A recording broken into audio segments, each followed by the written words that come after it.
Class 7, Chapter Transportation in Animals and Plants, Module 7, Transport of Substances in Plants.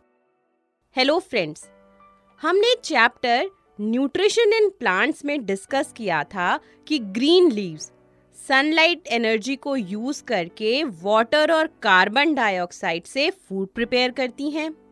Green leaves use the energy of sunlight to prepare, or we say synthesize, food using water and carbon dioxide during photosynthesis.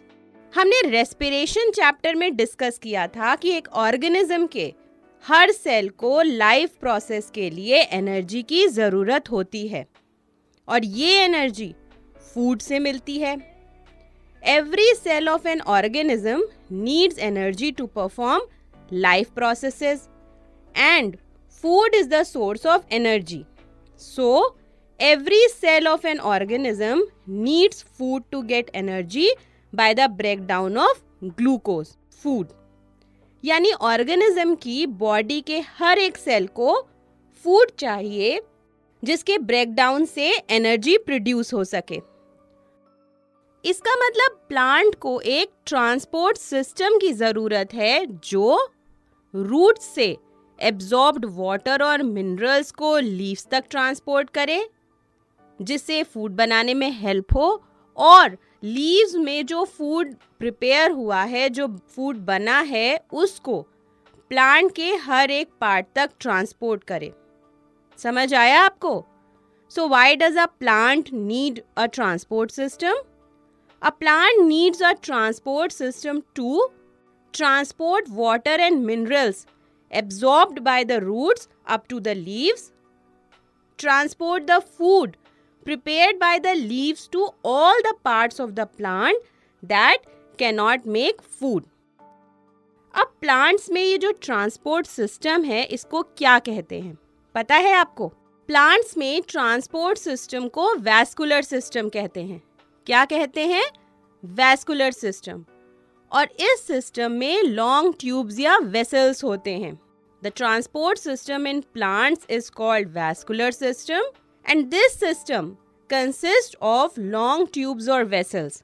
That is it consist of xylem and phloem. Xylem और phloem क्या है? ये vascular tissues हैं. तो plants में vascular system दो vascular tissues xylem और phloem से मिलकर बना होता है. फ्रेंड्स, आपको पता है कि टिश्यूज क्या होते हैं?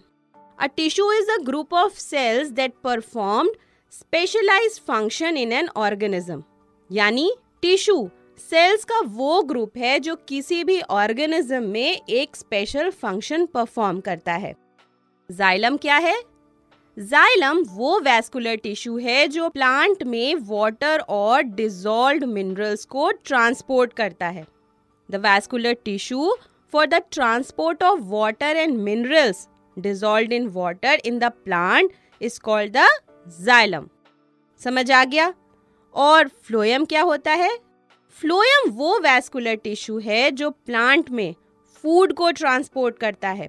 यानी the vascular tissue for the transport of food in the plant is called phloem. समझ आ गया आपको कि जाइलम और फ्लोएम क्या होता है?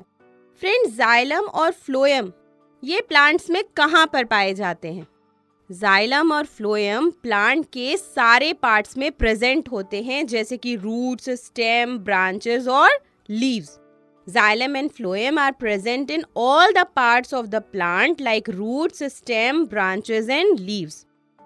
तो फ्रेंड्स, क्या अब आप मुझे बता सकते हैं कि जाइलम और फ्लोएम का काम क्या है, उनका फंक्शन क्या है प्लांट में? बिल्कुल सही, जाइलम का काम है वाटर और मिनरल्स को ट्रांसपोर्ट करना और फ्लोएम का काम है प्लांट में फूड को ट्रांसपोर्ट करना. Absorption of water and minerals by root hair. Friends, सबसे पहले हम वाटर और मिनरल्स के ट्रांसपोर्ट की बात करेंगे. तो आपको पता है कि प्लांट्स की जो रूट्स होती हैं वो वाटर एब्जॉर्ब करती हैं. The roots of a plant absorb water. कभी आपने प्लांट्स की रूट्स को ध्यान से देखा है? आपने नोटिस किया होगा उनमें कई सारे रूट हेयर होते हैं. पतले थिन से रूट हेयर होते हैं. There are a large number of root hair in roots. ये रूट हेयर सॉइल पार्टिकल्स के बीच में जो वाटर होता है उनके कांटेक्ट में होते हैं और इसी वाटर में मिनरल्स डिसॉल्व्ड होते हैं. यानी रूट हेयर वाटर और मिनरल्स के कांटेक्ट में होते हैं और वाटर और डिसॉल्व्ड मिनरल्स रूट हेयर द्वारा ही एब्जॉर्ब होते हैं. The water and minerals dissolved in water are absorbed by the root hair. Friends, roots में बहुत सारे रूट हेयर होते हैं और ये large number of fine root hair roots का सरफेस एरिया बढ़ा देते हैं. ज्यादा सरफेस एरिया मतलब वाटर का ज्यादा एब्जॉर्प्शन. यानी रूट्स की जब ज्यादा से ज्यादा सरफेस वाटर और मिनरल्स के कांटेक्ट में होगी तब वाटर का एब्जॉर्प्शन ज्यादा होता है, रैपिडली होता है. The root hair increase the surface area of root and the absorption of water increases. ये वाटर और मिनरल्स जो रूट हेयर से सॉइल से एब्जॉर्ब होते हैं ये रूट्स में सेल बाय सेल मूव होते हैं.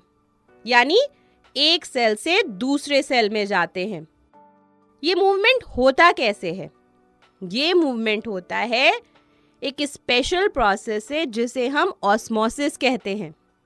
Water and minerals absorbed by the root hair from the soil move from cell to cell in the roots by the process called osmosis and they ultimately reach xylem और वो finally xylem में enter हो जाते हैं.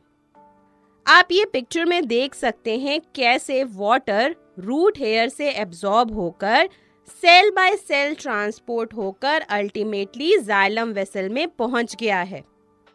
यहाँ तक clear है आपको वाटर कैसे एब्जॉर्ब हुआ और कैसे जाइलम तक पहुंचा. फ्रेंड्स, हमने अभी डिस्कस किया कि वाटर ऑस्मोसिस के थ्रू ट्रांसफर हुआ. अब ये ऑस्मोसिस क्या है? वैसे तो आप चैप्टर न्यूट्रिशन इन प्लांट्स में ऑस्मोसिस के बारे में पढ़ ही चुके हो, पर एक बार फिर से उसे रिवाइज कर लेते हैं. Osmosis is the process of passage of water across a semi-permeable membrane from a region where its concentration is higher to a region where its concentration is lower. यानी ऑस्मोसिस वाटर के transport की वो process है जिसमें water एक semi permeable membrane के through उस जगह से जहां पर उसकी कंसंट्रेशन ज़्यादा होती है वहां से उस रीजन में जाता है जहां उसकी कंसंट्रेशन कम होती है, लोअर होती है. समझ आ गया ना आपको?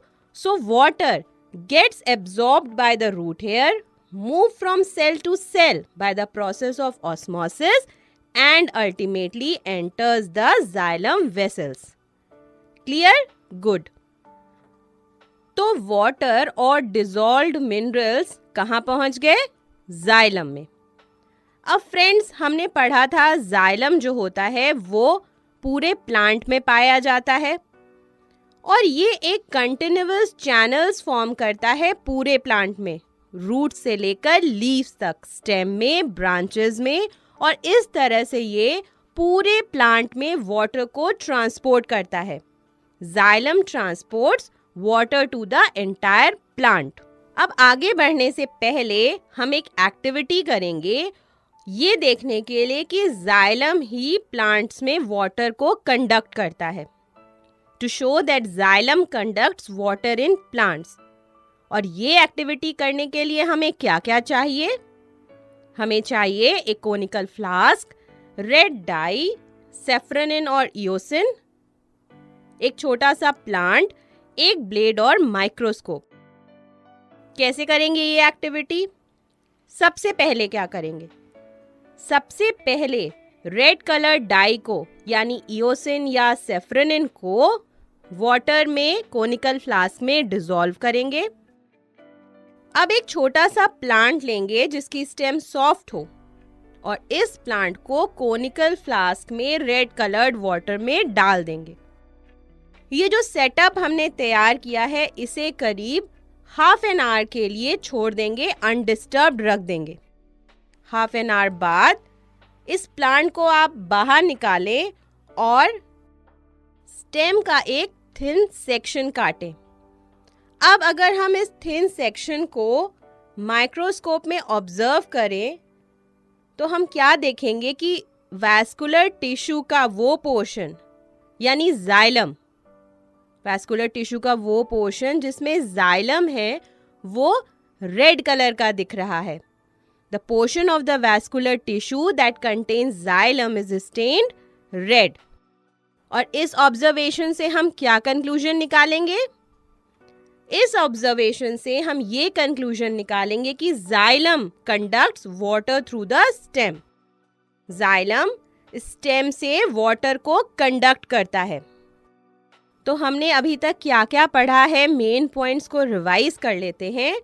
हमने सबसे पहले पढ़ा था कि प्लांट को एक ट्रांसपोर्ट सिस्टम की ज़रूरत क्यों है। Plants need a transport system to transport water and minerals absorbed by the roots up to the leaves and to transport the food prepared by the leaves to all the parts of the plant that cannot make food. The transport system in plants is called vascular system. Vascular system consists of long tubes called xylem and phloem. Xylem and phloem are together called vascular tissues. And what is a tissue? A tissue is a group of cells that perform specialized function in an organism. फिर हमने पढ़ा था कि xylem और phloem कहाँ पर पाए जाते हैं। The xylem and phloem are present in all parts of a plant such as root, stem, branches and leaves. Xylem conducts water and dissolved minerals and phloem conducts food. The water and minerals dissolved in water are absorbed by the root hair. Water and minerals absorbed by the root hair from the soil move from cell to cell in the roots by the process called osmosis and ultimately enters the xylem vessels. Osmosis is the process of passage of water across a semi-permeable membrane from a region where its concentration is higher to a region where its concentration is lower.